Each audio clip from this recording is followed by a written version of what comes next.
I am 1000% the biggest Pokemon fan that I know. And I don't know many. See, I got one back there. That's Litten.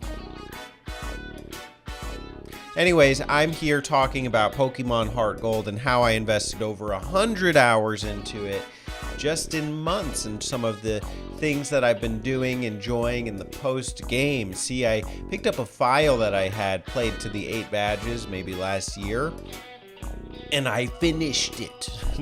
I actually did more than finish it. I got into elements like the Battle Frontier, into EV and IV, training and hatching eggs. And so here we are, recording for you. If you know the words, you can subscribe to Majora T here on the YouTube. Let's get into it. Let's take a look at this. Major T is the player handle with time logged of 100 hours and 6 minutes. It's actually more at the time of recording this, closer to 114 hours. Just goes to show you how much there is to enjoy in the game. This is my baby Ralts. Hello, baby Ralts. Baby Ralts is now a full-grown Gallade that is dominating the Battle Frontier. That thing is a freaking gladiator, and I'm excited to do a video on it later in life. But here's a Ralts that I hatched with a jolly nature, and that I am EV training in attack and speed. And I did pass on perfect IVs in attack, and I thought speed, but that process is a little more complicated than I would have liked. So we're gonna go ahead and go straight to the Pokebox in Bill's PC. What up, Bill? Bill Nye, the Poke guy. Everybody knows him, everybody loves him. And we're going to show you what's going on. I think the boxes are a great place to start because it shows what I was able to sort of catch, train, and organize in 100 hours. Okay, the first box I would like to show you is my EV and IV trained Pokemon. So here we go. There's not many. I didn't really start doing this until about hour 40 or 50. And then there's a guy in the Battle Frontier that tells you if your Pokemon have perfect IVs. So I had him do that for all of my Pokemon that were caught in the wild, and I organized ones with a perfect IV stat into their own box. The ones that were not were put in checked. I then have some hatched eggs. I have Pokemon with the move ability Pickup that can pick up items in the overworld. I have utility for Pokemon that use HMs or are useful in other capacities. And then my legends are my legendaries, and then also Pokemon I cleared the game with. As far as my EV and IV team, the first Pokemon that I really trained was a Donphan. Why did I pick Donphan? I'm actually not too sure. I think I just really like the idea of Donphan as kind of like a heavy hitter or earthquaker, and he's really worked out as far as some of the move pool too. I did get the Charmander from Professor Oak after beating Silver, and it was adamant and female natured, so I was like, why not? Let me give it a shot. I did EV train it in attack and speed. That one is perfectly EV trained, but unfortunately, one of the key moves you want to get on an adamant Charmander is Dragon Dance through eggs, and I didn't manage to do that, so I would have to do that later. But I'm not too thrilled about the idea of a physical attacking Charizard anyway. I kind of like the idea of the special Charizard, and so my other one is a modest-natured hatched Charizard. That is messed up a little bit in some of the EVs. I thought Caterpies gave speed, but they don't. So here I am with a Charizard that is fully loaded in special attack EVs, mostly loaded in speed, and then has some HP. I did hatch a bunch of Ralts, so I think I can do some Gardevoir type of line, but I did really go for the Gallade. Gallade kind of hit some sweet spots as far as coverages, and I caught them through a swarm, and I was really into the idea of catching and raising a Gallade. So here we are. Here's my shiny box. All the shinies I caught in 100 hours. I don't know why they're just not populating in this game for some reason. Who knows? But hopefully there's going to be one soon. These are the Pokemon I took through the game with me. So I got the Totodile and I raised into Feraligatr. Pretty awesome Mon, although I'm starting to appreciate Blastoise a little more. My Gyarados is freaking awesome. I think it's a level 80 and it's been dominating. Even the Battle Frontier, Gyarados has been putting work, and it's not EV trained and it's not IV trained. So it makes me wonder how an IV and EV trained Gyarados would do in the Battle Frontier. I'm sure it would wreak havoc. Here's my team for now. It's Donphan, Charizard, and Muk. I gotta tell you, you don't underestimate the power of a Toxic Protect Muk. And then you can really do whatever you want with the other two moves, but Mr. Poochacho is really a formidable force. Give it the Black Sludge and it's recovering health, and if you're concerned about status effects, you can give it the Lumberry. So I'm so excited even to do a video on Muk later. Let's look at another facet of the game. Alright, let's look now at my Pokedex. How's it coming along? I think I'm at 119 total by now, but it's give or take in that ballpark. There's Machoke, is always going at full power, just like me, Majora T. I do the best I can here on the YouTubes.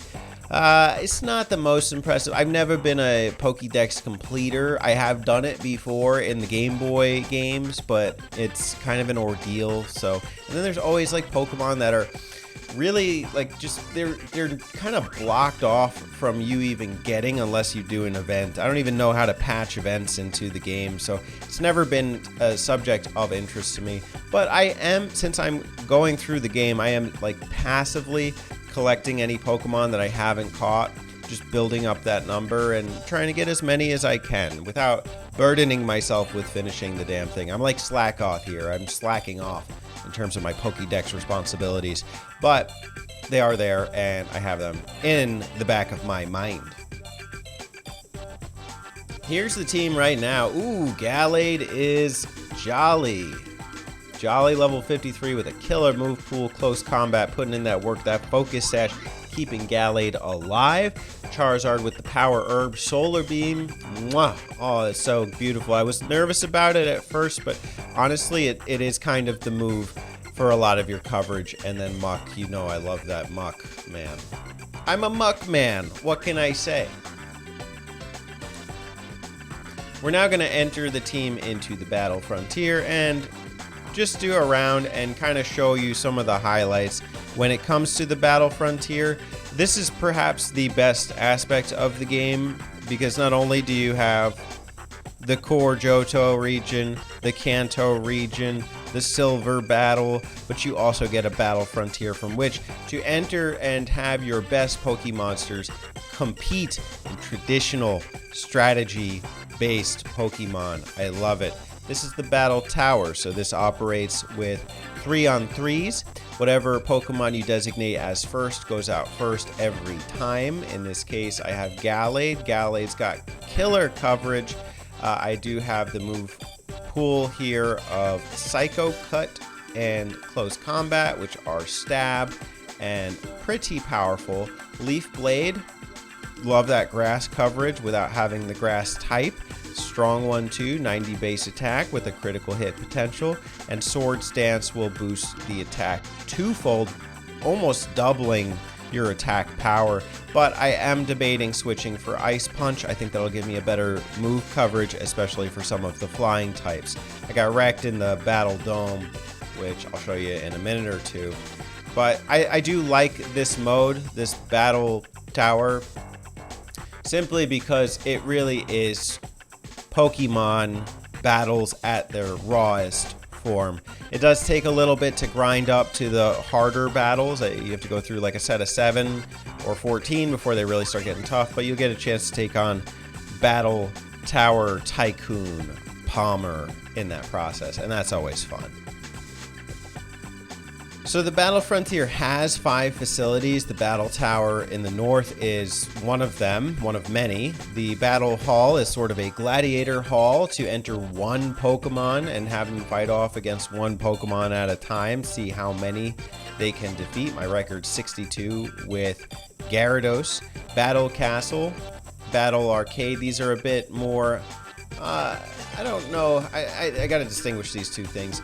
Battle Castle is kind of like playing a board game almost. You get castle points which you can invest into each match, into either healing your monsters in between rounds or finding out information about the opposing team or equipping them with items. It's actually really cool. It's probably one of my favorite modes that I'm discovering.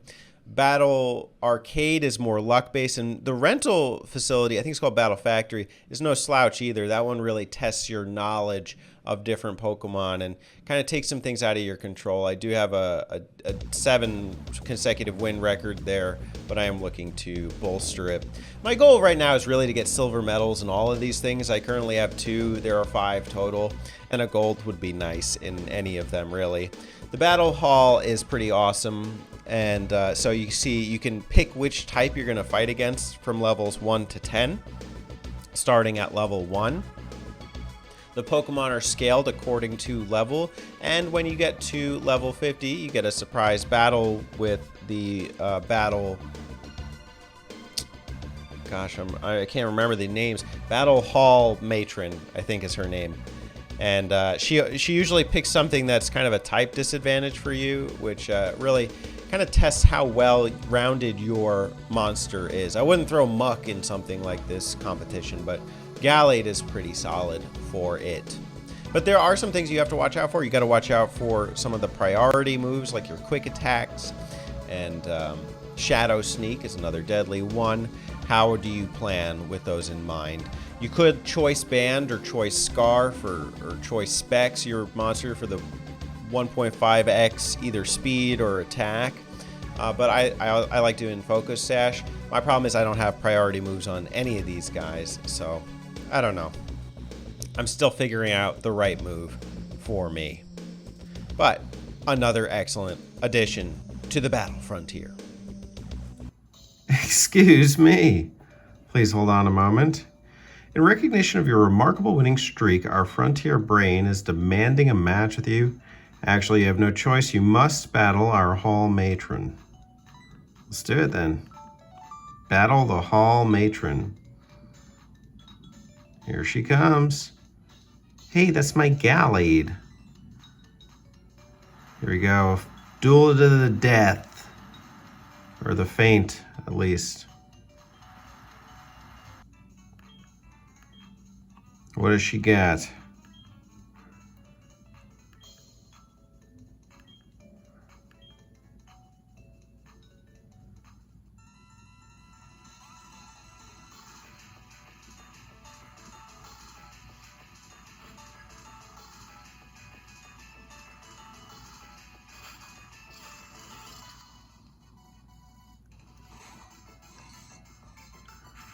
Oh boy. This could be a problem.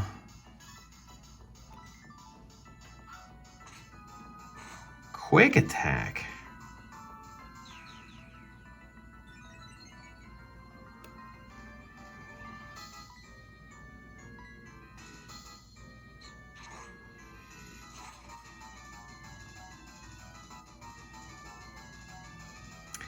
All right, it's settled. We're getting Ice Punch. That sucked. So I do want to show you my process as far as EV training goes when I have a baby Pokemon. So I had Ralts there fighting Rattatas in this area for the speed EVs, and then I attached an item called the Power Bracer, which gives 4 attack EVs for every monster you defeat. And so I tally to try and get the amount that I want. You can max out at 255 EVs, but 252 is kind of the sweet spot number. So the way it works is every 4 effort values translate to 1 point in that category. So for 4 attack EVs, Ralts would be gaining a permanent +1 to the attack stat, and vice versa with any corresponding stat with speed, etc. There are a bunch of training items that are unlocked in the Battle Frontier. I have purchased them all with enough battle points, and so I can make any Pokemon any way that I'd like. It's actually kind of therapeutic and fun to do. It's a nice after work activity, or if you're on the train commuting or something. I actually did my Gallade build entirely on the train through mental math. I just put in my phone, okay, I need 210 attack and 40 in speed, or vice versa, and I was thinking through every Pokemon defeated and just the numbers in my head. It's a good brain activity, and even just doing it in the book is fun too, and just kind of a keepsake about your Pokemon and how you're maintaining them. The one thing I would say though is just make sure you are using Cerebi.net as a cross-reference, as it will tell you the effort values for all Pokemon in the gen that you are playing. So these are a couple of the builds that I've had, and what I do is I mark X's for every 20, and then if I don't have 20 logs and I'm going individually, I'll just mark the individual tallies. So my Modest Charmander Charpapa is actually be modest. It's 252, 252, and 4. Donphan, aka Bella Ella, is about 200 attack and HP, and the rest split for defense, special defense. Mamazard was my first EV trained with the 252, 252. I just didn't finish all the tallies there, but that one is done. So yeah, in about 100 hours, I've got like 4 EV trained monsters ready to use in the Battle Frontier and elsewhere. The last thing that I want to talk about is actually just kind of battling to level up. So what I used to do when I played Pokemon is I would just throw the XP share on any Pokemon that I was ready to start leveling up and just go run through the Elite Four with them. I think I'm kind of done doing that, so I'm trying to do that as much as possible in the wild areas that are level appropriate to that Pokemon.